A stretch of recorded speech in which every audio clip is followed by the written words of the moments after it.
ഈ ഉണ്ടാക്കിയ കാശെല്ലാം കൊണ്ടൊരു വീട് വെച്ചിട്ട് പോലും ആ വീട്ടിൽ കിടന്നുറങ്ങാൻ പോലും പറ്റാത്തൊരു അവസ്ഥയുള്ള ഒരു പ്രവാസിയാണ്. എന്തായാലും എനിക്ക് നിയമത്തെ വിശ്വാസമുണ്ട്. ഞാൻ എന്തായാലും കോടതിയിൽ കേസ് കൊടുത്തിട്ടുണ്ട്. അപ്പോൾ എനിക്ക് നിയമത്തിൽ നടപടിയിൽ വിശ്വാസം ഉള്ളത് കൊണ്ടാണ് ഞാൻ ആ മൂവ്മെന്റ്സ് എടുക്കുക. കാരണം ആളിനെ കൊണ്ട് എനിക്ക് അത്രയും പുറത്തുമുട്ടി നിൽക്കുന്ന ഒരു വ്യക്തിയാണ്. ഒരാളെ ഒരു പരാതി കൊടുത്താൽ പോലും അതേ അന്വേഷണം എടുത്തിട്ടുള്ള എഫ്ഐആർ. അതെ അതെ, ഇവരിങ്ങനെ കേസ് നിങ്ങളെ കൂടെയുള്ള മെമ്പറോട് ചോദിക്കില്ല. അതെ, ഇവരൊന്നും ചെയ്യുന്നില്ല, ഇവർ നേരെ എന്നെ വിളിക്കുവാണ്. നടന്നില്ല. പക്ഷേ ഇപ്പോൾ ഇവിടെ കിളിമാനൂർ സ്റ്റേഷനിൽ കൊടുക്കുന്ന കേസ് അവരെ വീട് കയറി ആക്രമിച്ചു എന്നൊക്കെയാണ് കേസ് കൊടുത്തേക്കുന്നത്. ആണല്ലേ? നമസ്കാരം. എൻ്റെ കൂടെ ഉള്ളത് സുലോചനൻ ചേട്ടനാണ്, കിളിമാട് നിവാസിയാണ്. ഒരു കാര്യം ആമുഖമായിട്ട് പറയാതിരിക്കാൻ നിവൃത്തിയില്ല. പ്രവാസിയാണ് അദ്ദേഹം. നമ്മുടെ ഒരുപാട് പ്രവാസികൾ ഇവരൊക്കെ അവിടെ പോയി അവിടെ ആ ചൂടത്ത് കിടന്ന് കഷ്ടപ്പെട്ട് നാട്ടിലേക്ക് വയ്ക്കുന്ന കാശ് ഒരിക്കലും അവർക്ക് അനുഭവിക്കാൻ യോഗം കിട്ടാറില്ല. ഒന്നെങ്കിൽ ഭാര്യ അടിച്ചുകൊണ്ട് പോകും, അല്ലെങ്കിൽ മറ്റ് ബന്ധുക്കൾ അടിച്ചുകൊണ്ട് പോകും. നാട്ടിൽ വന്നു കഴിഞ്ഞാൽ പിന്നെ കേസുകളും ബഹളങ്ങളുമായിട്ട് അതിൻ്റെ പിറകെ കിടന്ന് ഓടാനാണ് മിക്ക പ്രവാസികളുടെയും വിധി. അങ്ങനെ ഒരു അനുഭവമാണ് അദ്ദേഹത്തിന് നമ്മളോട് പറയാനുള്ളത്. ചേട്ടാ, കാര്യങ്ങൾ പറയും. ഇവിടെ കുറവൻകുഴി എന്ന സ്ഥലത്ത്, കിളിമാനൂർ കുറവൻകുഴി സ്ഥലത്താണ് എൻ്റെ വീട് മേടിച്ചത്. എൻ്റെ 19 ലക്ഷം രൂപയ്ക്കാണ് വീട് മേടിച്ചത്. പക്ഷേ ഇന്ന് 2020 ഓഗസ്റ്റ് മാസം 27-ാം തീയതി ഞാൻ ഈ വീട്ടിൽ നിന്ന് തിരിച്ച് ഗൾഫിലേക്ക് പോയതാണ്. അതിനുശേഷം എൻ്റെ വീട്ടിൽ കയറാൻ സാധിക്കുന്നില്ല. എൻ്റെ പേരിൻ്റെ പ്രശ്നം എന്ന് വെച്ചാൽ എൻ്റെ പേരിൽ ഒരു കള്ളക്കേസുകൾ, അതായത് ആ വീട്ടിൽ പോകും. ഞാൻ അറിഞ്ഞു നിങ്ങൾ ഭയങ്കര കുഴപ്പക്കാരാണ്. 9 കേസുണ്ടെന്ന് പറഞ്ഞു. കിളിമാനൂർ സ്റ്റേഷനിൽ 9 കേസുണ്ട്.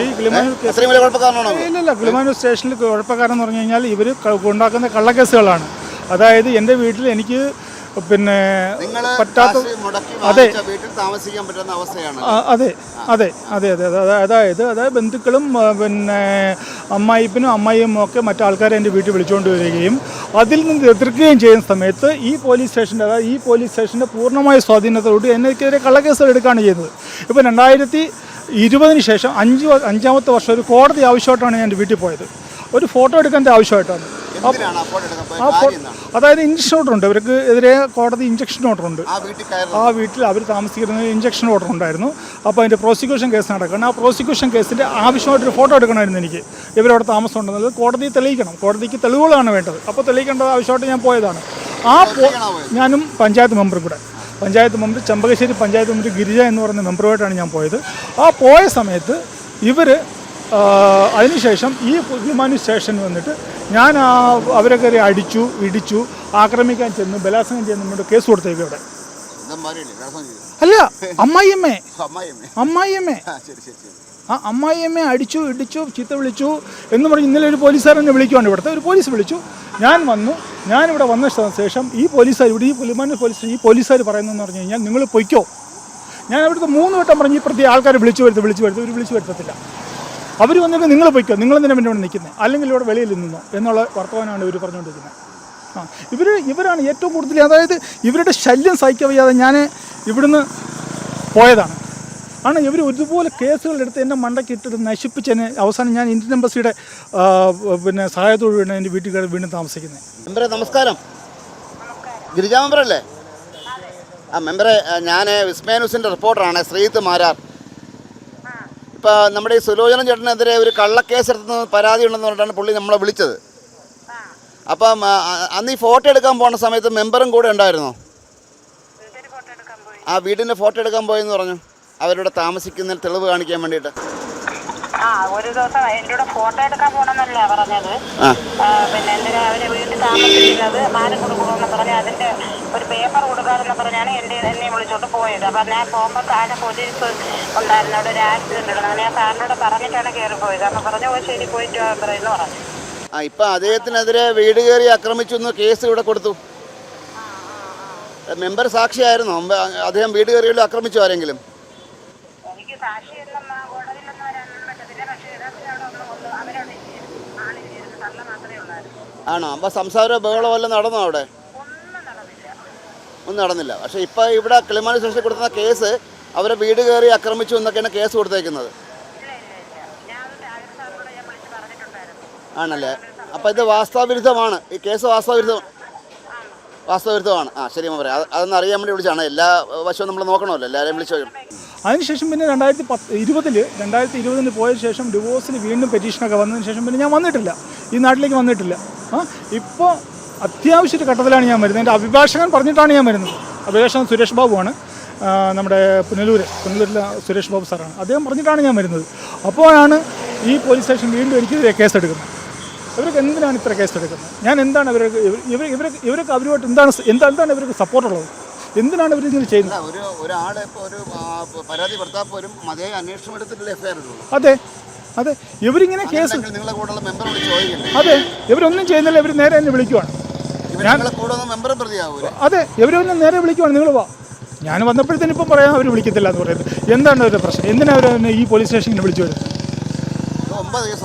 ഇവരിവിടെ ചുമ്മാ എടുത്തിട്ടാണ്, എന്താണെന്ന് അറിയത്തില്ല. ഇപ്പോൾ 9 കേസ് ഓൾറെഡി ഉണ്ടോ എന്നുള്ള കാര്യത്തിൽ അന്ന് നേരത്തെ, അതായത് 2014 മുതൽ 2019 വരെയാണ് അവർ കേസ് എടുത്തേക്കുന്നത്. 2019 ഈ താങ്കളും വൈഫുമായിട്ട് ഡിവോഴ്സ് കേസ് അതെ കേസ് നടക്കുകയാണ്.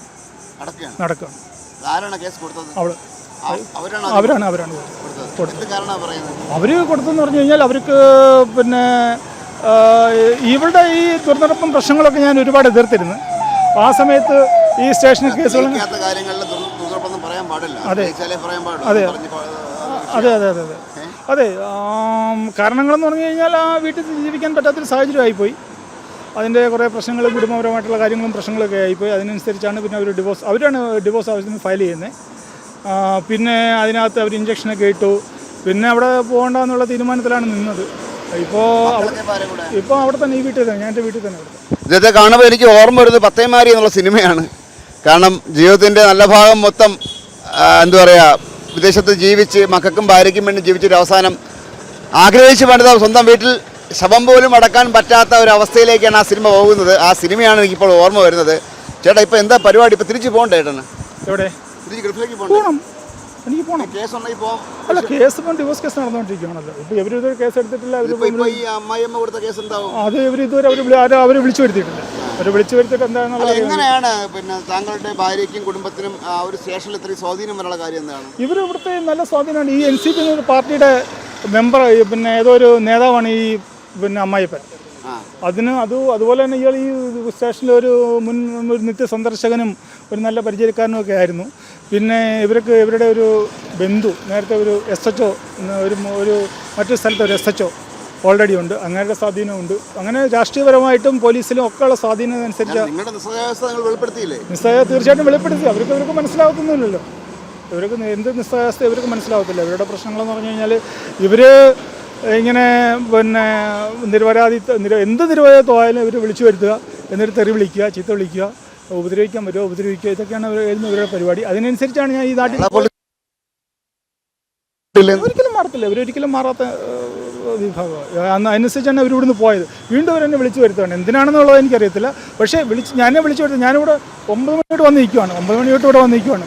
ഇതുവരെ എൻ്റെ എനിക്കെതിരെ കേസ് കൊടുത്തവരെ വിളിച്ചു വരുത്തിയിട്ടില്ല. എന്തുകൊണ്ട് വിളിച്ചു വരുത്തുക? ആ പോലീസിനെ ഇന്നലെ വിളിച്ച ആ വ്യക്തിയെ വിളിക്കുന്ന സമയത്ത് പുള്ളിയുടെ മൊബൈൽ അങ്ങനെയാണെങ്കിൽ നിങ്ങൾ ആ കൂടെ വന്ന മെമ്പറെ കൂടെ വിളിക്കണ്ടേ? വിളിച്ചു. നിങ്ങളൊരു മെമ്പറെ മെമ്പർ മറ്റേ അത്യാവശ്യമായിട്ട് മറ്റേതോ ഒരു ഫംഗ്ഷനിലാണ്. അതെ, അവർ പറഞ്ഞെന്നാ പറയുന്നത്. പക്ഷേ അവർ സാക്ഷിയാണ്. ഇവർ വിളിച്ചു വരുത്തണ്ടേ? ഈ കൊടുത്തവരെ അവർ വിളിച്ചു വരുത്തണ്ടേ? ഇവർ എന്തുകൊണ്ട് വിളിച്ചു വരുത്തുന്നില്ല? ഇവരുടെ പ്രശ്നം പിന്നെ എന്തിനാണ്? ഞങ്ങൾ ഏതായാലും ഈ പറയുന്ന സുലോചനൻ്റെ വൈഫുമായിട്ട് ഞങ്ങൾ ബന്ധപ്പെട്ടു, ഫോണിൽ സംസാരിച്ചു. ഞങ്ങൾ വീട്ടിൽ ചെല്ലാമെന്ന് പറഞ്ഞു. പക്ഷേ അവർക്ക് ഞങ്ങളെ കാണാനോ സ്റ്റേറ്റ്മെൻറ്റ് തരാനോ താല്പര്യമില്ല. അവർക്ക് നീതിന്യായ വ്യവസ്ഥയിലും പോലീസിലും വിശ്വാസമുണ്ട്. കാര്യങ്ങൾ അങ്ങനെ ആ വഴിക്ക് പോകട്ടെ എന്നാണ് അവർ ഞങ്ങളോട് പ്രതികരിച്ചത്.